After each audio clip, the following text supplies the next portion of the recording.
Hello and welcome to another Mobalytics video. I'm your host Virkayu, and in this one we are going to take a look at the two most overpowered junglers that no one wants to play. You see, Trundle and Nunu have been strong for quite a while. Trundle for most of Season 10 and Nunu and Willem have been strong since their rework, always sitting at a high 52-53% win rate, always dominating objectives, roaming the rivers like a bunch of crazy kids. And Trundle has been chomping at literally anything in front of him, assuming his nose doesn't get in the way. But not only that, you think, wow, here's a dude with a club, he kinda looks like he's from the Flintstones, and then all of a sudden he's gone from Dragon to Herald, taken both, and now he's setting an ambush at your red buff. But why does no one want to play them? Why is no one abusing their good win rate to go get that sweet LP that you all want so badly? Now ultimately the reason is they're kinda boring. They're not very flashy. Nunu requires so much setup. Yes, you can dominate. Yes, you can 1v9. But given the nature of the kit, with the healing on the monsters, with the consume, with the snowball, with the ultimate, you need someone else in your team who has hands. And Trundle is very simple. Obviously it takes a little bit of practice, where to place your pillar. I mean, you can think of it like if you're Vlad the Impaler, you had to practice a little bit, you didn't just find a person and get it right the first time.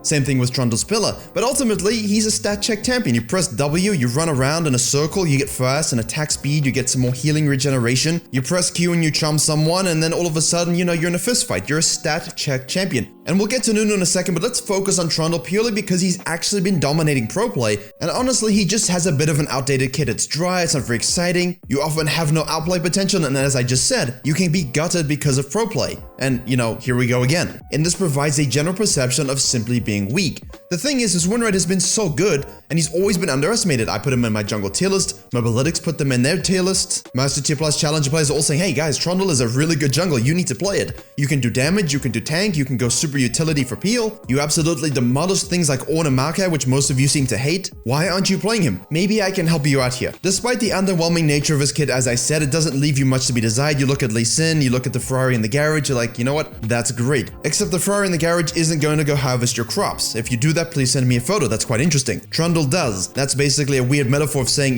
this thing gives you LP, and yes, it's not as fun, but it lets you win. And let me give you something very important about Trundle's kit. His Q. After biting his target, Trundle gains bonus attack damage, and that's for 5 seconds. But it also reduces the target's attack damage by half that amount for the same duration. Insert whatever cliche meme record scratching noise you like. Wait, doesn't that mean he's really good into melee champions because, you remove their attack damage, even ADCs if you get on them? Well, yeah, that's what it sounds like to me. That's why not only can you auto Q chomp, you basically remove their ability to do damage to you. And when you have the ultimate used on a tank, well, you're unkillable. Not only that, the damage scales with AD, which gives you build versatility. The thing is with Trundle, people play him way too passively. Yes, you can end up building him as a tank, as a support in nature, but you can still run into the enemy's jungle and face down most meta junglers. You should have no issue going fist to fists with them. And also, if you have good map rotations, good power things, dragons, heralds, quick rotations to situations, it's basically like a higher elo pro play version of Warwick, who's actually even better into tanks. Oh, and also good into Yasuo's. Naturally, some of his weaknesses can come from matchups. Because he's a stat check, when you run into face to face with another jungler that you just beat outright because of your numbers, because of your Q's utility, you're not going to lose that. But if you're against something that can maintain distance, that doesn't exactly have a lot of AP Shyvana, poke with the E. Fiddlesticks can also be quite a rough matchup because, you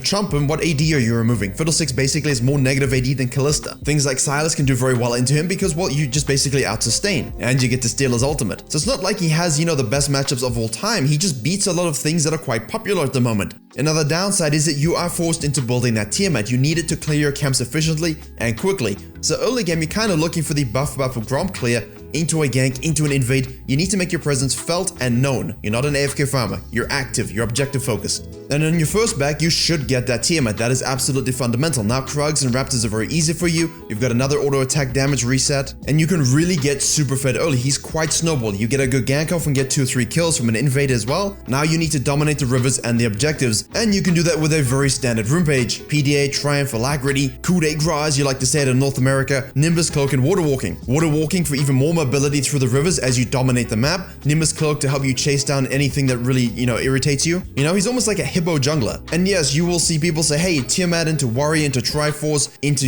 tanking like a good bruiser build. And you could do that. You could also go Blood Razor. But the standard pathway is still the best pathway. Cinder Hulk, Tabbies or Treads as you need. Make sure you have the Tiamat. You can finish that into a Hydra. If you are turbo fed, if you are turbo chomping everything you see including tree bark, yeah, you can get the Triforce. Otherwise, focus on standard items like a good Spirit Visage for even more healing. And it really is ridiculous healing. And then a Deadman's Plate to help you move even faster, not that you really needed it, a Thornmail for added resistances and grievous wounds. Oh wait, what's that? The enemy has a whole bunch of divers and your ADC is actually useful for once? Might I prescribe you a Zeke's Convergence and perhaps a Knight's Vow? You can run that as well because guess what? Your ultimate makes you tanky, your pillar makes people feel uncomfortable more so than their prostate exams, and hopefully I've given you enough metaphorical illustration that this champion may not be the most flashy thing, but this champion is the one you need for wins. And Nunu can be that as well, especially with Willem. Big fluffy boy, nice chompy, easy to secure the dragons when you miss your smite worse than Tyler 1. But honestly, a lot of people don't understand why he isn't more popular. Why isn't his play rate better? His win rate has been really good for years, as I said. The gank rate, the river control, it's absolutely insane. Teams love having a Nunu because it's a standard jungler, very simple, they know they're getting objectives, they know they're getting a lot of snowballs down the river, and it's even easier LP than Trundle. Granted, Nunu is harder to get to grasp with, but their strengths severely outweigh their weaknesses. But despite the fact that Nunu has a more modern kit, the snowball is a difficult thing to hit reliably, max range of course can be predictable, the E gives you some skill expression in that you can flash stun, the ultimate and the Q basically render Nunu quite supportive. And people seem turned off by this concept, even though it's a great way to win, it's a great way to enable teammates even without them realizing, you know, that literal passive gives them attack speed and movement speed. So in that sense, Nunu is quite strong. You can control the map very well, you can gank a lot and get lanes ahead, but ultimately, you like that 1v1 and damage potential that a Trundle has, that many junglers have. Yes, if you have laners that will take the leads you give you, run with them, help you at objectives, appreciate the nature of your kit in terms of peeling and teamfighting, you are going to have a great time. But if all the carries in your team don't do these things, they don't position well, they don't have good macro, they don't understand the lead you've given them, you are going to have a much rougher time. And despite the fact that their kit is so inherently powerful that it nullifies the randomness of your teammates not using that lead, just as a byproduct of how strong that ultimate and that W and that E can be, the low play rate given that it's a recent champion rework is still surprising. Now in terms of having success with Nunu and Willem, you have a lot of choices. The interior 4-camp clear from buff, Raptors, Wolves buff. This is pretty standard to see. You can also see a one-sided clear red or blue into a gank early. The main thing I need to tell you with Nunu and Willem is if you go watch the best players on these champions in high elo, they are running the rivers with a snowball. They have total neutral ground control. If you go and gank a lane with a snowball and they flash, you walk away, you wait a second, and you charge up another one and go straight back. The speed, the knock-up, the damage, the transition into your E without a flash, it's absolutely free-feeding time on laners without flashes or dashes. From this, you must translate that to tower plays with Heralds and Dragons, very similar to Trundle in that sense. Trundle's power comes from being able to duel with enemy junglers 1v1 and move quickly. Nunu can do the same thing but has significantly better ganks. And when it comes to team fighting, skirmishes, mid-game dragon fights, that ultimate is an absolute game changer. Use it well because a fully charged Nunu ultimate, even with a little bit of AP spice, can feel like one of League of Legends' own nukes. Now hopefully the pros and cons of Nunu have given you illustration that this champion is to be played, and now you think, hey, I would like to roll some snowballs. Well my friends, it's time to build a snowman, and to do so, you use this room page. Pretty standard stuff.